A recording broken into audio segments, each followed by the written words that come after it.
Salut les SE, de nouveau on se retrouve ensemble pour faire maintenant le numéro 260, à la page 276, le numéro 29.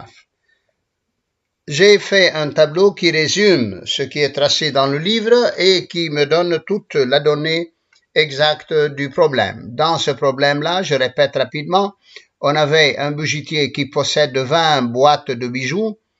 Chacune contient un seul bijou sans qu'il ne sache exactement qu'est-ce que chacune de ces boîtes contient.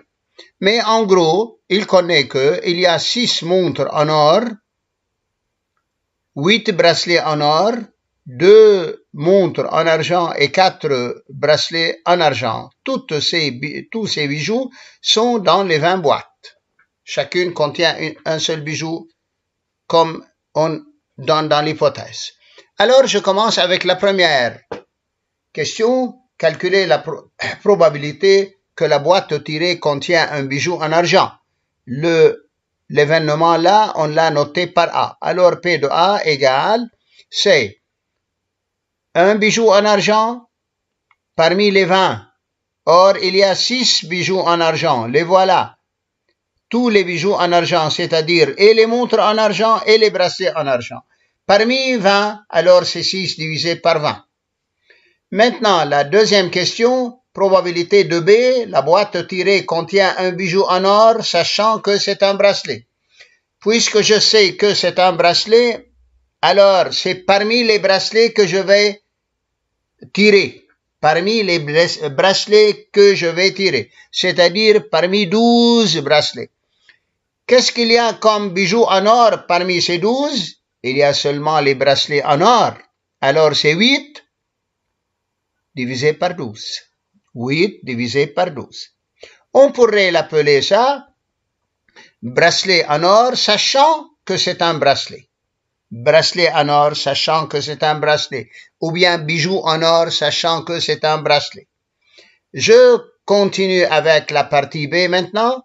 Et je lis tout simplement de quoi il s'agit dans cette question. Dans la partie B, ils nous disent que la boîte tirée contient une montre.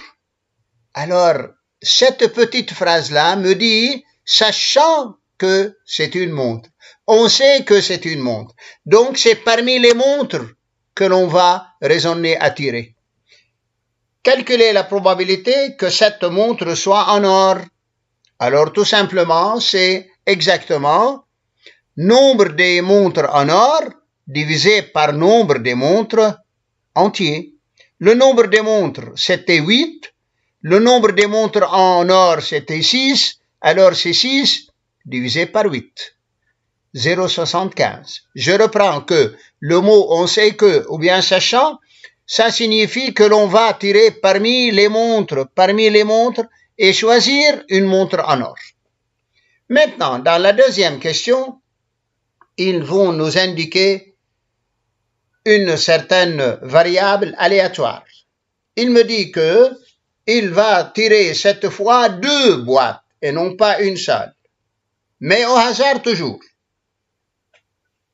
Qu'est-ce qu'il va voir après avoir tiré ces 2 boîtes?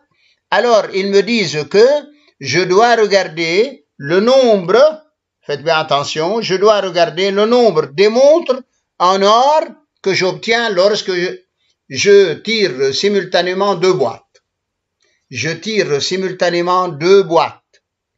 Alors, je vais voir combien il y a dans ces 2 boîtes des montres en or. C'est ce qu'on a appelé la variable aléatoire qu'il a notée par X, grand X. Alors, maintenant, pour savoir les valeurs de X, avant de commencer tout calcul, on doit savoir les valeurs de cette variable, aléatoire. Les valeurs de X, que peuvent-elles être? C'est ou bien 0, ou bien 1, ou bien 2. Comment et pourquoi? X est égal à 0, c'est-à-dire le nombre des montres en or est égal à 0 dans les 2 boîtes, si aucune des 2 boîtes tirées ne contiennent une montre en or. Donc, on a ouvert les 2 boîtes après les avoir tirées, on n'a pas trouvé de montre en or. On dit que grand X est égal à 0. Par contre, on peut maintenant tirer 2 boîtes, choisir 2 boîtes, ouvrir les 2 boîtes, et on peut voir dans l'une seulement une montre en or. Comment? Dans la première, une montre en or et dans la deuxième, non, ou bien vice-versa. Dans la première, il n'y a pas de montre en or, dans la deuxième, oui. Alors, X dans cette situation est égal à 1. Donc, il y a une seule montre en or que je peux trouver soit dans la première boîte, soit dans la deuxième. Et grand X peut-il être égal à 2? Absolument oui. Quand est-ce que? Si les 2 boîtes tirées contiennent chacune une montre. Contiennent chacune une montre. Est-ce que c'est clair? C'est ce que je viens de dire. Est-ce que c'est tout à fait clair? Voilà. On a corrigé le mot.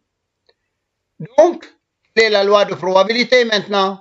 Loi de probabilité, c'est-à-dire la probabilité de chaque valeur de grand X que l'on vient de trouver. De chaque valeur de grand X. Ici, on n'a pas noté les valeurs dans un ensemble. On pourrait écrire X de oméga, c'est 0, 1, 2, tout simplement. On n'a pas noté pour cette fois. La loi de probabilité de X. C'est très important. Il a dit le nombre des montres en or. Donc, je suis obligé à reconnaître la probabilité de tirer une montre en or ou bien de ne pas tirer une montre en or. Alors, ce qui est important, soit l'événement MO, je l'ai appelé montre en or. La boîte tirée contient une montre en or. J'ai noté cet événement-là. Dans cette situation-là, faites bien attention, je vais calculer ces probabilités. La probabilité de MO, yani que la boîte contient une montre en or, c'est 6 divisé par 20, parce qu'il y a 6 boîtes qui contiennent des montres en or parmi 20 boîtes exactement. C'est la probabilité de tirer une montre en or. La probabilité de ne pas tirer une montre en or, c'est automatiquement 1 moins 0,3. Et je vais voir maintenant de quoi il s'agit. P de grand X égale à 0, c'est-à-dire P de la première boîte ne contient pas une montre en or et la deuxième de même. Aucune ne contient. Alors c'est 0,7 fois 0,7 parce que c'est P de MO bar ici. On a oublié de noter le bar. Faites bien attention. P de MO bar, voilà, c'est-à-dire de ne pas tirer une montre en or. Le voilà. Voilà alors, MO bar. P de X égale 1. Je fais mon calcul, 0,7 fois 0,7, c'est 0,49.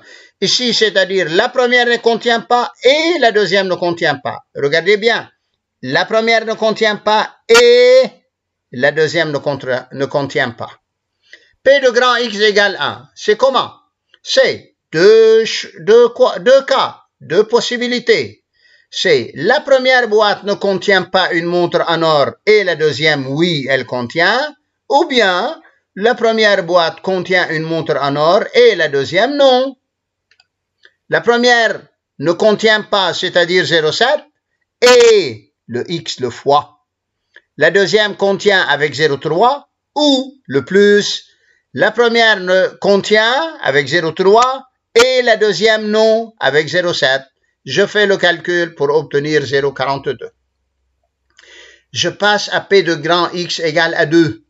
C'est la probabilité que la première boîte contient une montre en or et la deuxième aussi.